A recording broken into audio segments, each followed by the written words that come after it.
Hi అండి అందరికీ. ఇవాళ కొబ్బరి పులుసు ఎలా చేసుకోవాలో చూద్దాము. ముందుగా కొబ్బరి పులుసుకి సగం చెక్క కొబ్బరిని ముక్కలుగా చేసుకుని మిక్సీలో వేసుకోండి. అందులోనే 4 స్పూన్ల నువ్వులు, 8 నుంచి 9 రెబ్బల వెల్లుల్లిపాయలు, అందులోనే 2 స్పూన్లు బియ్యం పిండి వేసి వాటర్ పోసుకుని బ్లెండ్ చేసుకోండి. స్మూత్ పేస్ట్ లాగా లిక్విడ్ లాగా బ్లెండ్ చేసుకోవాలి. వాటర్ యూస్ చేసుకుని బ్లెండ్ చేసుకోండి. వాటర్ పోసుకుంటూ బ్లెండ్ చేస్తే ఈజీగా బ్లెండ్ అవుతుందండి.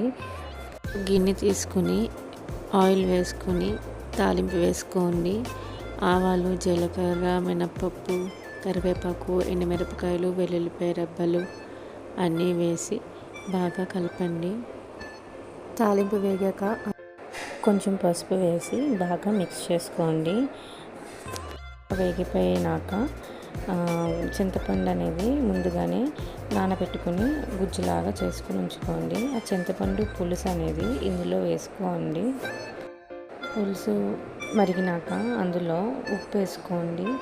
ఉప్పు వేసుకొని బాగా మరగనివ్వాలి. తర్వాత బ్లెండ్ చేసి పెట్టుకున్న పేస్ట్ అనేది కలుపుతూ ఉండలేకుండా కలుపుతూ ఉండాలి. కలుపుతూ ఉంటే మీకు కన్సిస్టెన్సీ అనేది వస్తుందండి. థిక్ కన్సిస్టెన్సీ అనేది వస్తుంది. బియ్యపిండి యూజ్ చేసాం కదా, కొంచెం థిక్గా అవుతుంది.